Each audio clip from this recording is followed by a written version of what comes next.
نحمده ونصلي على رسوله الكريم اما بعد فاعوذ بالله من الشيطان الرجيم بسم الله الرحمن الرحيم وأعدوا لهم ما استطعتم من قوة ومن رباط الخيل ترهبون به عدو الله وعدوكم وقال الله تعالى في مقام آخر إن أكرمكم عند الله أتقاكم صدق الله العظيم وصدق رسولہ النبی الکریم۔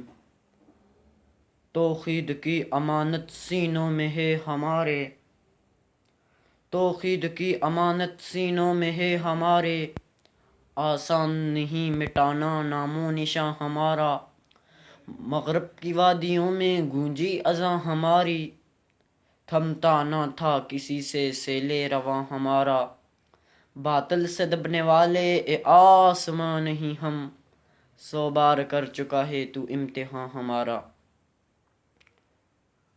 آج مجھے جس موضوع پر لب کشائی کا موقع ملا ہے وہ ہے امت مسلمہ پر کفر کی یلغار۔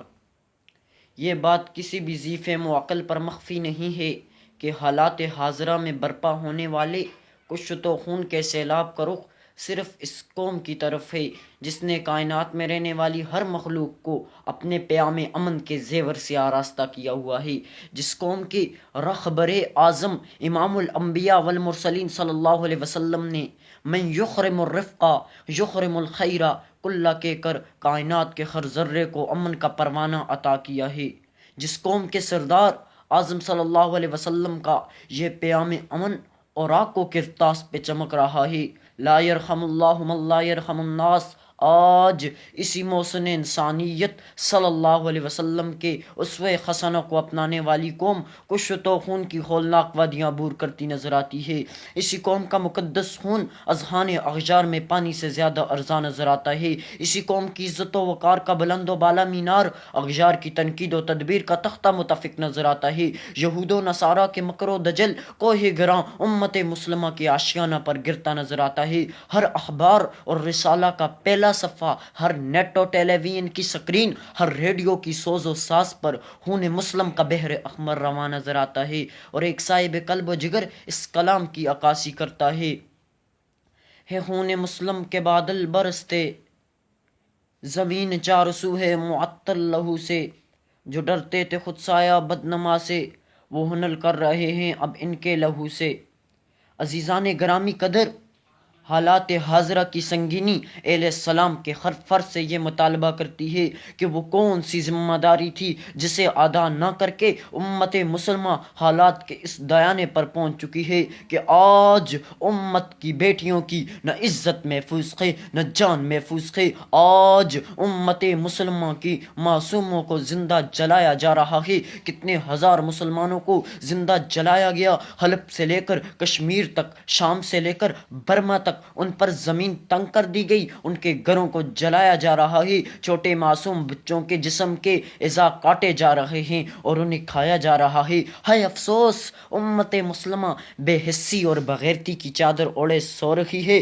خدا کی قسم، حالات ایسے ہیں، واقعات ایسے ہیں جن کو بیان کرتے کرتے کلیجہ منہ کو آ جاتا ہے۔ آج امت پر یہ حالات کیوں ہیں؟ قرآن کہتا ہے جو ذمہ داری اللہ نے اس امت پر ڈالی تھی مسلمان اس کو بھول گیا۔ ایک ذمہ داری یہ تھی اعمال صالحہ کا اجرا، امت مسلمہ کے غلبے کا پہلا قرینہ تھا۔ ایک ذمہ داری یہ تھی وَلَا تَنَازَعُوا فَتَفْشَلُوا وَتَذْهَبَ رِيحُكُمْ وَاصْبِرُوا، آپس میں اتحاد و اتفاق پیدا کیا جائے، کیونکہ باہمی نزاع و فرقہ واریت قوت معلم کو پاش پاش کر دیتی ہے۔ جی ہاں، ایک ذمہ داری یہ تھی اولیاء کفر کو اپنے امور مہمہ میں یار و مددگار بنانا، کثر اسلام کو اپنے ہاتھوں سے منہدم کرنے کی مانت ہے۔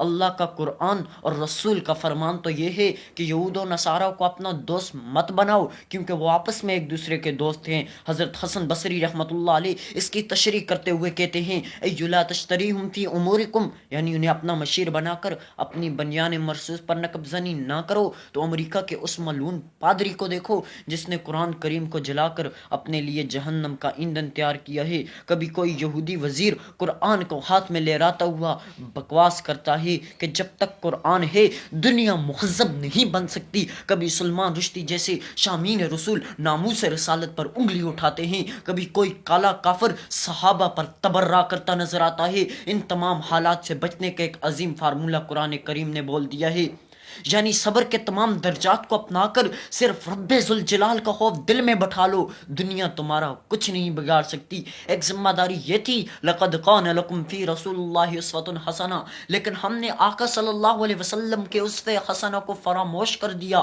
ایک ذمہ داری یہ تھی، وَأَعِدُّوا لَهُم مَّا اسْتَطَعْتُم مِّن قُوَّةٍ وَمِن رِّبَاطِ الْخَيْلِ تُرْهِبُونَ بِهِ عَدُوَّ اللَّهِ، لیکن آج ہم جہاد کی تیاری نہ کر سکے، آج ہم کفار کے سامنے اپنی قوت کا اظہار نہ کر سکے، آج ہم نے جہاد جیسے عام فریضہ سے اعتراف کیا تو آقا مدنی صلی اللہ علیہ وسلم کے اس فرمان کے مستاق بن گئے.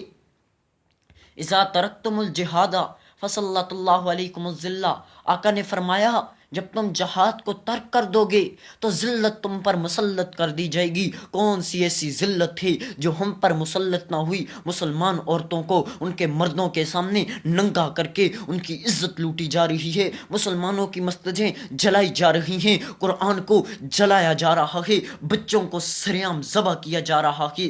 آج فلسطین اور حلب میں کتنی جوان عورتیں یہودی قید خانوں میں قید ہیں، کسی کو کوئی اندازہ ہی نہیں. آج مسلمان ہر طرح سے ذلت میں گرا ہوا ہے. آج ضرورت اس امر کی ہے کہ مسلمانوں کو جہاد کے لیے کھڑا ہونا ہوگا، کفار کو آنکھیں دکھانی پڑیں گی، فضائے بدر کی فضا بنانی پڑے گی.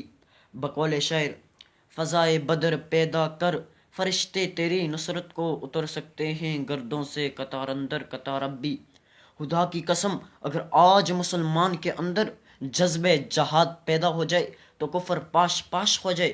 ہماری آنکھوں کے سامنے افغانستان میں چند نوجوان تھے جنہوں نے فضائے بدر پیدا کی تو پوری دنیا کی سپر پاور ان کے آگے گھٹنے ٹیکنے پر مجبور ہے. اگر آج پوری امت جہاد پہ کھڑی ہو جائے تو کفار مسلمان کے غلام بن جائیں. لیکن آج کفر متحد ہے، آج یہودی عیسائی بدھ مت سب متحد ہو کر کسر اسلام کو گرانا چاہتے ہیں. ایک وقت تھا جب بڑی بڑی کفریہ طاقتیں مسلمانوں کے آگے ہاتھ باندھنے کو تیار ہوتے تھے. یہ وہ وقت تھا جب مسلمانوں کے ہاتھ میں تلوار ہوتی تھی. تو آج بھی ہمیں متحد ہو کر تمام باطل کفتوں سے ٹکرانا پڑے گا، ورنہ میں وہی کہوں گا جو حضرت شاہ ولی اللہ کہتے تھے، اگر کفار کا غلبہ باقی رہا تو اس مسلمانوں کو اسلام سے بیگانہ کر دیا جائے گا. وہ ایک ایسی قوم بن جائیں گے جو نہ اسلام کو جانتے ہوں گے اور نہ کفر کو. یہ بہت بڑی مصیبت ہوگی.